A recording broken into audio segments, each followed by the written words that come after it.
Hey guys, welcome to Yogalates with SJ and to this trauma release practice. This has been inspired by Somatic Exercises advanced by Rose Killian. It's a daily flow that targets deep tension, especially in your lower back and hips. So in just 20 minutes, you'll regulate your nervous system, boost resilience, and support both your body and mind. Let's drop in and start releasing. Begin by lying on your back with your legs elevated up against a wall, bringing your pelvis close into that wall, keeping your knees relaxed and your feet elevated. Closing your eyes or softening your gaze and beginning to breathe deeply, resting your arms comfortably by your sides or on your stomach. Taking a few deep breaths as you settle in and perhaps perform a body scan exercise in this position. In adjusting your legs to induce tremoring. Straightening your legs and raising your legs off the wall slightly works well. You can take your time making slow controlled movements. You might try pointing one toe at a time, bending and straightening your knees, or turning your leg at the hip point. This will start to become an intuitive process the more that you do this, and then allowing any tremoring to happen. Being open to any release that you may experience. You may feel an emotion come up, a memory pop into your mind, or tears welling up in your eyes. You might begin to yawn, sigh, or feel very relaxed. These are signs of a successful somatic release, regardless of how much your legs did or didn't tremor. So you can stay here in this for as long as you like, maybe pausing the video and allowing anything to come up. And then once you're done, starting to let the soles of the feet come together, knees falling out wide, relaxing the sides of the feet against your wall, finding a butterfly position, where you might bring the soles of the feet to your wall, rocking gently from side to side. And again, staying with this as long as you like before coming to our next exercise, laying down on your back. Resting your arms at your sides and beginning to deepen your breathing, keeping your lower back relaxed against the floor. And then keeping both of your legs straight, engaging your core and using your arms for stability as you slowly lift your right leg off the ground. The height that you lift your leg isn't important. What matters is that you find a position that feels comfortable and engaged, and then holding for 5 to 10 seconds. Then once you've done that, starting to lower the leg down slowly, and allowing any tremoring to occur. Bringing it all the way back down to the ground and keeping your core engaged, keeping everything nice and lengthened out, and then doing the same thing again. So we're going to keep going on this right side for at least a minute. Looking for any moments of tremoring. If you notice your leg begin to tremor at any point, trying to maintain that position and allowing the release by breathing through it. And as you hold the position, it might intensify the tremoring. You're holding there for 10 to 20 seconds, or as long as you feel comfortable before continuing to lower the leg slowly and then lift it back up. Letting any kind of response be there, anything that happens, whether it be an emotion, a feeling, allowing it to be there as you breathe through. And then once you're done with that right side, moving on to the left side. You might take a break in between, letting both legs relax down, and then starting to find the same thing on the left.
when you're ready, we can move into our next exercise, the Superman pose. So lying on your stomach with your arms extended forward and your legs straight behind you, engaging your core and preparing to lift all four limbs off the ground. And lifting all the way up. Your gaze is slightly downward and your neck long, focusing on engaging the muscles along your back, glutes and shoulders, holding and breathing. Breathing as you lift up, holding here, and then releasing slowly all the way back down. And repeating again. So inhale, lifting up, holding for 10 to 30 seconds at a time, or until your muscles start to fatigue, and then slowly lowering everything back down. Once you begin to notice your body starting to shake or tremor, holding that position and allowing the tremoring to release stored stress and trauma throughout the entire body. You can hold for as long as you're comfortable and take any breaks that you need to. And of course, you can pause the video at any time. If you need longer in any of these,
once you feel done, allowing yourself to relax all the way down, letting everything completely relax into your mat. Anything that comes up, letting it be as it is, and then coming onto your back. Bringing the feet flat to your mat and maybe taking some time here to let the mind notice the physical body as it connects, the feet connected, the back connected, the back of the head, and then starting to lift your hips up towards the ceiling. Holding here and then pulsing up and down. Starting to lift and lower very gently, noticing any sensations that you feel. Focusing on staying relaxed in the lower body and allowing any natural tremoring to emerge as you pulse. So keeping it going, breathing deeply through. Doesn't have to be a big lift. Finding a way that feels right for you. After about 1 to 2 minutes of pulsing, slowly lowering your hips back down to the floor, taking a few deep breaths, scanning your body for any sensations, resting for at least 30 seconds to a minute before doing this again for about 2 to 3 sets of pulsing. You may notice the tremors intensifying with each set, and being prepared for any signs of release like yawning, crying, or any other responses. Knowing that this is your body releasing trauma, releasing stress, things that have been in the body. Feeling confident, knowing that the body is releasing these. So anything that comes up is perfect. If you want to deepen this exercise, you might inhale as you lift your pelvis and exhale as you lower it.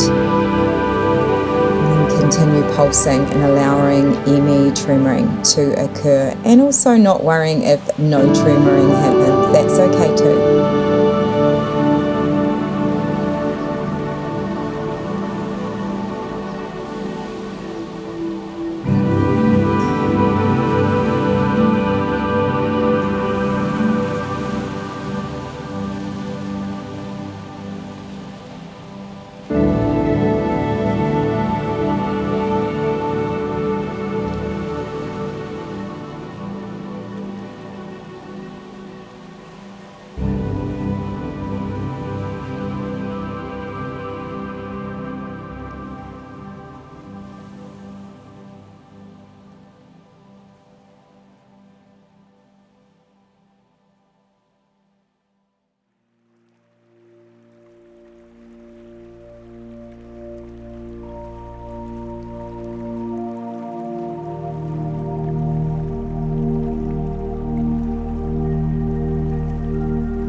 When you feel done with this one, allowing yourself to relax back down.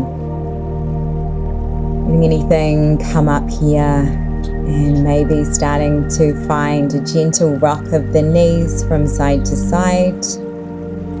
Maybe letting the head rock from side to side. Anything at all that feels amazing for you as you continue to breathe deeply. Finding those full breaths in through the nose. Maybe you're breathing them out the mouth. Maybe you're sighing out the mouth, letting go. You might bring the arms out wider, flipping the palms to the ceiling, taking up more space. Maybe you might start to hug one knee and then the other, drawing the knees in, the biggest hug you have had all day. Maybe here you might rock from side to side or staying in stillness. Maybe starting to take the hands to the knees and circling the knees around in one direction. Finding a little massage into the belly, the digestive system, the reproductive organs. Continuing to breathe deeply in and fully out. You might notice that little massage into the lower back as the lower back rolls over your mat. Relaxing the jaw, all the muscles of the face. Relaxing the belly. Feet, maybe taking a happy baby, grabbing hold of somewhere on the legs or the feet as you press the heels up towards the ceiling, finding length through the lower back. Again, staying in stillness or maybe moving in some way, bending and straightening through the legs or bringing the legs out wide. Having a little play here, anything that feels amazing before starting to slowly let the feet come all the way down, lengthening the legs long, bringing the arms out even wider. Maybe the feet are coming out wider, the outside of the feet falling heavy to either side, noticing a beautiful openness across the front side of the hips, the front side of the heart. Feeling the outside of the legs relaxing heavier, the pelvis relaxing into your support. You might let the head gently rock from side to side. Maybe wiggling through the fingers and staying here for as long as you like before coming all the way up. Finding anything here that feels awesome. You might find a little bit of movement in some way, maybe finding a bit of length through the sideways, lengthening one arm up as you reach the fingertips of the other hand down onto the mat. Really tuning into what feels awesome for you. Maybe you're doing some cat-cow, or you might be staying on your back and relaxing down for a while. You can come back to this practice as often as you like. It is amazing and so powerful for releasing trauma, for releasing stress and relaxing everything out, calming the nervous system, letting go. It was absolutely beautiful to have you join me today for this practice. If you enjoyed it, feel free to subscribe for more of the same, as well as yoga, Pilates, and at-home workouts that you can do with absolutely no equipment. I've linked Rose Killian's book down below. It is an amazing book. If you enjoyed these exercises, I'm sure you will absolutely love all of the other exercises in the book. Take care, guys. Have the most beautiful rest of your day, and I cannot wait to see you again on the mat soon.